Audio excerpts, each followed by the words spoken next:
My name is Justin Ruger, and I'm the founder of Accessible Beekeeping.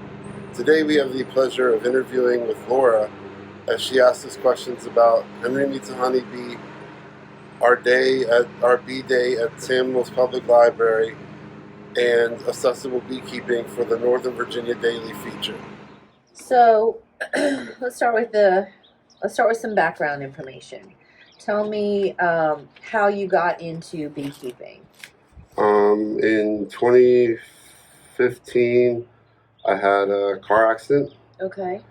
And I was a PhD student at Catholic University doing nuclear physics. Okay.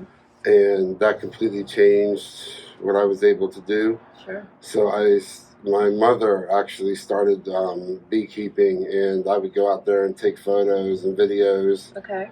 And then once I was able to start walking a little bit more, I would go into the apiary and actually help her work with bees. Okay.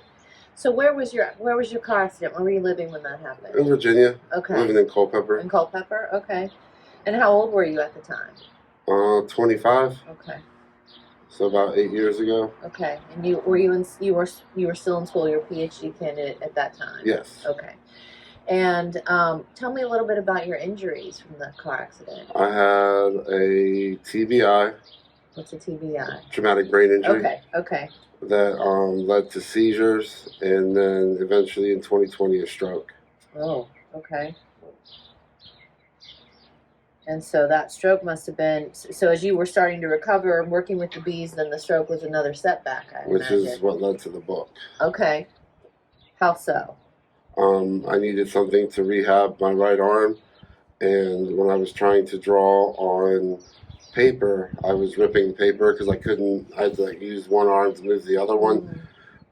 So we got an iPad with Procreate, the iPad Pro with the pencil. Okay. And I actually illustrated my first book right through rehab of my stroke. Took about 2 years. Wow. That's awesome. So before you were injured, your mom didn't keep bees or do anything with bees? No. Wow. My grandfather actually passed away in 2016, and she used some of her inheritance money to back the Flow Hive on Indiegogo.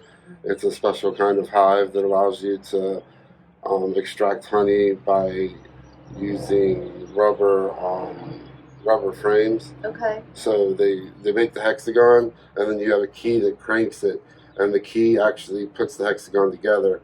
And when you crank the key, it slides it a little like this and lets the honey run down. So you don't actually have to open the hive. There's a lot of controversy about the Flow Hive because some people think that they can just put the bees in the box and let them work it. They don't have to treat them or work with them.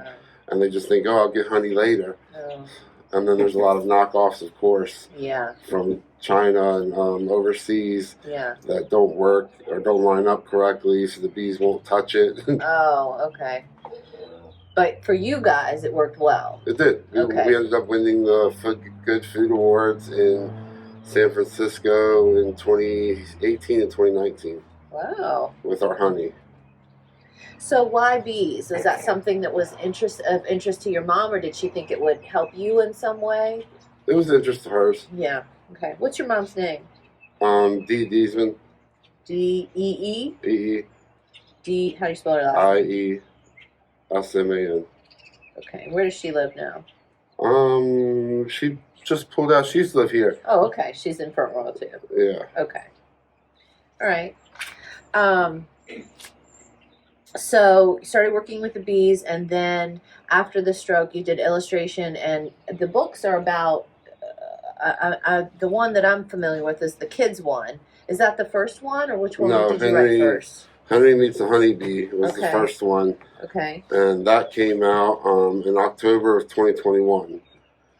And my aunt wanted a book that she could read to her grandchildren to teach them about honeybees and pollination. And after my stroke, I had already had the book written before my stroke. And then I was going to start the illustrations, and then I had the stroke, and it took me a couple years afterwards to do the illustrations of the book. And I could not draw a stick figure Yeah. to save my life before my car accident, Really? but I've been able to illustrate 4 books now. Wow. Wow. How do you explain that? That's amazing. That's awesome. All right. So from the bees, let's talk about your talk at Samuel's Library. Have you done these talks before with kids? Yeah, my mother and I traveled last summer, and we went to a public school, or private school, sorry, Mm-hmm. a private school named Alcuin in Texas. Okay. And I did a reading and a book signing there for the kids. I've done a couple Girl Scout groups. Okay. Where we take Observation Hive and the book, and at Samuel's Library we're going to have a couple book readings, the Henry Meets the Honeybee and Honey Teaches Beekeeping to Kids. Okay. I'm going to read both of those books. We're going to do a signing there, and we're going to have an observation hive with the president of the nonprofit. He's going to bring an observation hive so the kids can actually see the honeybees and not be in any danger. Yeah. And then we are going to have a pollination section. I got egg cartons, and we're going to cut them in half and then fill them up with dirt and put wildflower seeds in there so the kids can have something to take home if they do not decide to get a book. Yeah, that's great. And then they will have 2 or 3 beekeepers there that they can ask questions and view the honeybees in the observation hive. I talked to Mikhail at the library. She's really excited about having you come. So it sounds like it's going to be a fun day. Yeah, I love Mikhail. Yeah, yeah, it's going to be fun. So tell me a little bit, let's switch into the nonprofit. How did you switch gears into the nonprofit aspect? So I wrote the book, Henry Meets the Honeybee. We went to a conference called Hive Life in Sevierville, Tennessee. Mm-hmm. And I met a lot of vendors, and they were like, I'm in a wheelchair most of the time, but my wheelchair is getting fixed right now. Mm. So they suggested that I start a nonprofit because I was going to do a nonprofit to work with kids and getting hives into schools. But after looking at the legalities of that, it was much easier to do a nonprofit to help other disabled people or persons with limitations to keep bees and become beekeepers themselves. Okay. So I started a podcast, Accessible Beekeeping and More, in last year before we moved here in May, and it went really well. We had a blind woman who keeps bees on there. Okay. We had some with spinal bifida and stroke. We had a couple people from England come on the chat. Mm-hmm. Okay, cool. Tell me a little bit about what kind of, and I guess it depends on the individual who's the beekeeper and what their situation is. But tell me a little bit about some of the accommodations that can be made to make beekeeping more accessible. So the majority of the hives are Langstroth hives, and they're boxes that sit on top of boxes. If you talk to somebody that knows beekeeping, they usually know about Langstroth, and a lot of commercial beekeepers use it. I have a horizontal hive that was built for me from Ricky Rorick in North Carolina. He actually brought it up here, and instead of stacking this way, you have divider boards, and bees grow this way. Okay. So horizontal. Horizontally, yeah. Okay, and I saw on your website that you have some that can sort of tilt. Is that the same? The same one, the horizontal hive. Okay. Yeah, he designed it so that when I have my wheelchair back and I go out there to the apiary, I can roll my wheelchair right up to the back of the hive, tilt it towards me, work the bees, and so instead of pulling them up like this, I can pull them out like this, inspect the frames, put them back, and then put it back into level. Okay, that's awesome. And then we also had a donation of a Layens hive. And a Layens hive is also a type of horizontal. It's Layens. But instead of being Langstroth frames like the horizontal hive, they're about a frame and a half. Okay. So it's a deeper frame. Okay. And you only, instead of having 32 frames going wide or horizontally, you have about 16 because you have a deeper frame. Okay. So I'm interested to see how it works. I'm also, they also have the Slovenian AZ hive, which looks like a bookshelf. Okay. So you open the back door and then you pull them straight out like this. Okay. So I have one of those. I have a one-story one. I'm looking to try to get one from the Northern Virginia Slovenian AZ Hive Company in Arlington, I think it is. Okay. That will either work on a deal or tell me how much it costs, because then it'll be 3 or 4 stories high. And Yeah. you give the bees the bottom box or the bottom shelf kind of thing, and then the top 3 you can use for honey production. Oh, okay. Okay. So where are your hives now? Do you have them here or do you have somewhere else? Midland, Virginia. Midland? Yeah. Fauquier County, yeah. How soon are you doing this presentation at the library? I'm sorry? How soon are you doing this presentation at the library? May 27th. Oh, It's okay. a little while. Yeah. Yeah. Okay, so your bees are there. How often do you get down there to work with them? Every 2 weeks. Okay. And we also they're also doing a kids.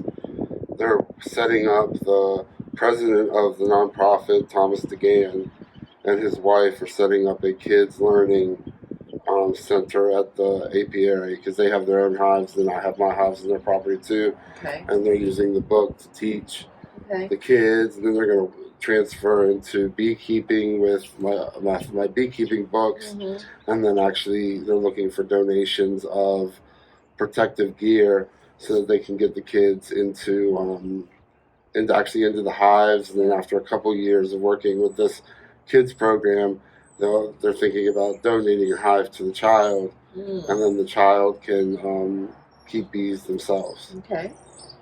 Tell me Thomas's name again. DeGan? DeGan, DEGAN. Okay. And it's his property in Midland. Yeah, it's his property in Midland, and he is the president of the nonprofit. Okay. How did you meet Thomas? Through the Hive Life Conference, actually. Okay. We met at the Hive Life Conference, and we were actually on a YouTube stream of beekeepers, and they were asking where everyone was from, and he was like, "Oh, I'm from Midland," and I was like, "Oh, I'm from Culpeper." So then we decided to meet up, because we had met in passing at the conference, and we only lived like 30 minutes from each other. So you moved to Front Royal in May, did you Yeah. say? May of 2022? Yes, last year. So almost a year I've been here. Yeah. Where'd you grow up? Newport News. Okay. When did you come to this area? 2014 was Culpeper, and then 2022 was Front Royal. All right. I think that's all I need. I'm going to go back and check the questions that I had written down before I got here. The podcast is still going, or is that something you're still actively doing? Or not Starting really? it back up. Okay. Did you take a break? Yeah, when we moved here, I had to figure out the internet situation. It's kind of tough out here.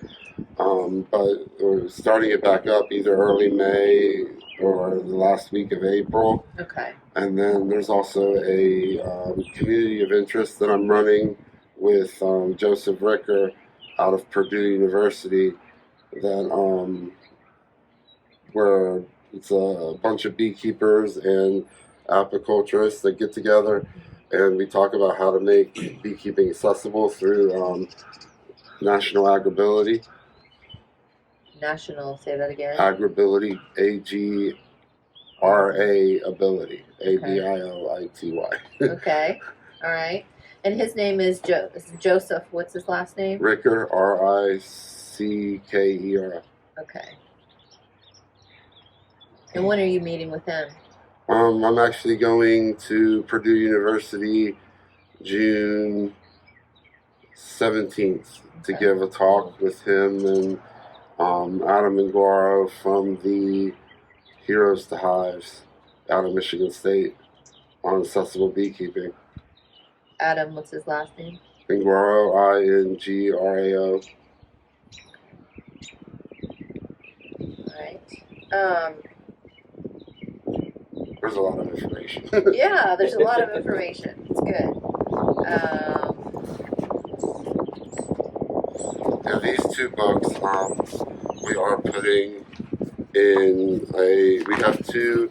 If you drive down this road right here, there's a book library. So we have two of the beekeeping ones in there. And then we're putting Henry Meets a Honeybee and Henry Meets a Honeypot Ant into two in town. Okay. So if people are interested in checking it out, they can go through the book donation boxes. Okay. I don't know which one we're putting them in yet. So. I'll have to hunt. Can they buy them? Are they for sale online? Amazon. Okay. Okay.